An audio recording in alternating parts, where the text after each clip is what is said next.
Assalamualaikum warahmatullahi wabarakatuh. Perkenalkan, nama saya Dasril dari kelas 11 IPS 2. Jadi di sini saya ingin menjelaskan beberapa hal tentang respon bangsa Indonesia terhadap kolonialisme dan imperialisme pada bidang politik.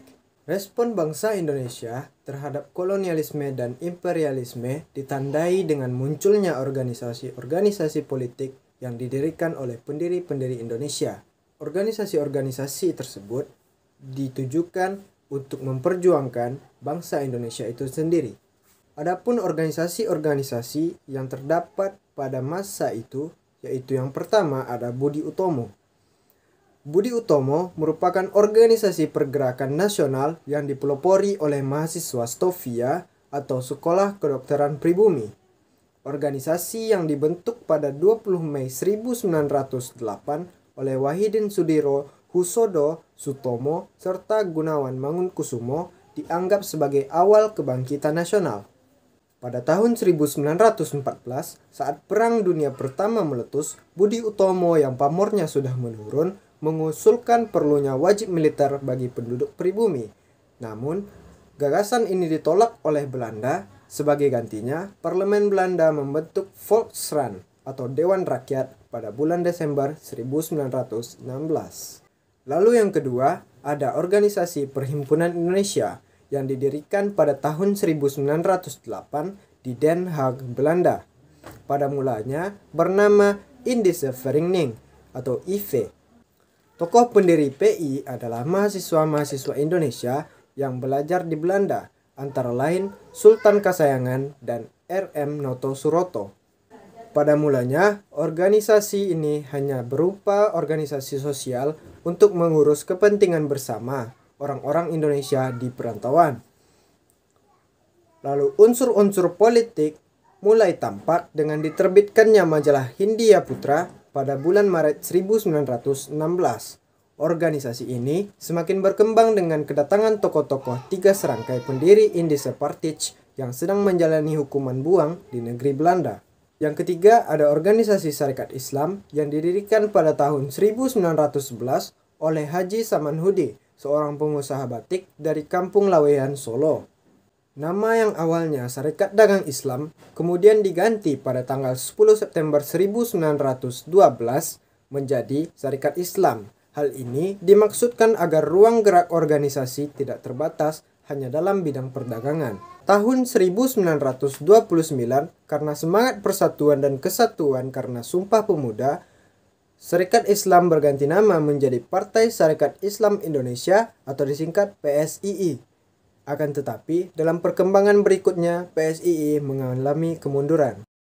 Lalu kita masuk ke organisasi yang keempat yang bernama Indische Partij. Indische Partij didirikan pada 25 Desember 1912 di Bandung oleh tiga orang tokoh yang dikenal sebagai tiga serangkai, yaitu E.F.E. Douwes-Dekker atau Danurdirjo Setiobudi, Dr. Cipto Mangunkusumo, dan Suwardi Suryaningrat atau Ki Hajar Dewantara. Tujuan didirikannya Indische Partij ini adalah untuk mempersatukan semua Indiërs sebagai persiapan menuju kehidupan bangsa yang merdeka. Indiërs adalah semua orang yang lahir di Indonesia dan mengaku bertanah air Indonesia, baik orang Indo-Belanda, Cina, Arab, maupun pribumi asli. Karena kegiatan-kegiatan IP dianggap merugikan pemerintah, pada bulan Agustus 1913, pemerintah Belanda menangkap ketiga pemimpin IP tersebut. Mereka kemudian mendapatkan hukuman buang. Mereka sendiri memilih Belanda sebagai tempat pembuangannya.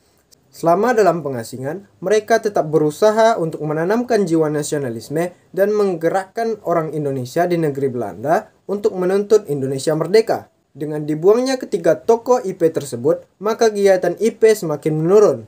Oleh karena itulah, IP kemudian berganti nama menjadi Partai Insulinde pada tahun 1919.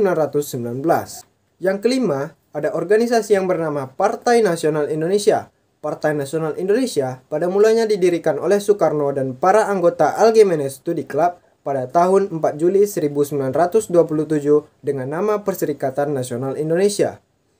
Nama organisasi ini berubah menjadi Partai Nasional Indonesia pada bulan Mei 1928. Tujuan Partai Nasional Indonesia adalah Indonesia merdeka.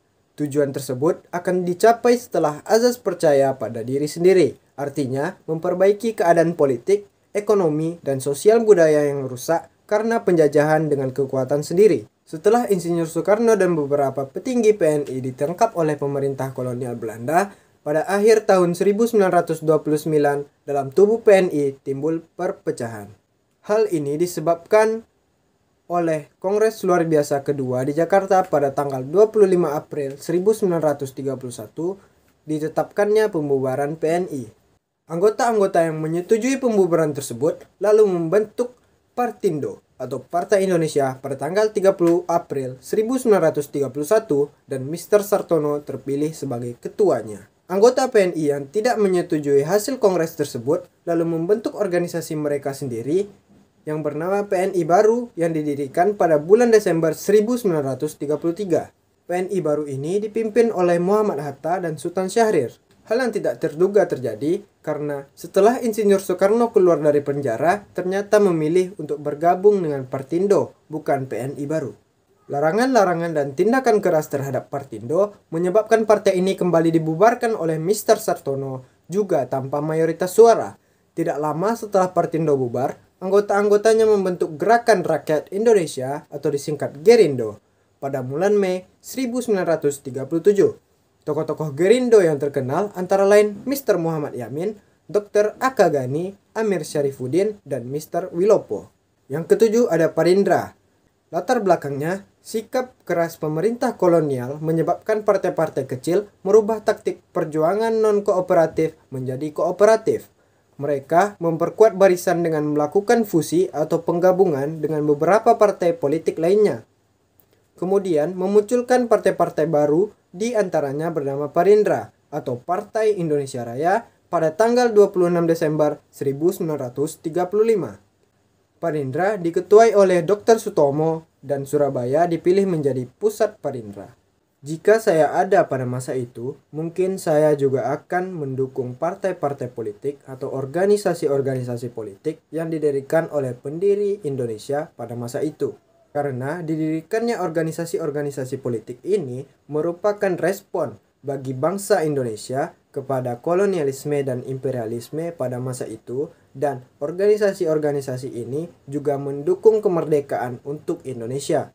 Mungkin hanya itu yang dapat saya sampaikan. Sampai jumpa di video pembelajaran selanjutnya. Assalamualaikum warahmatullahi wabarakatuh.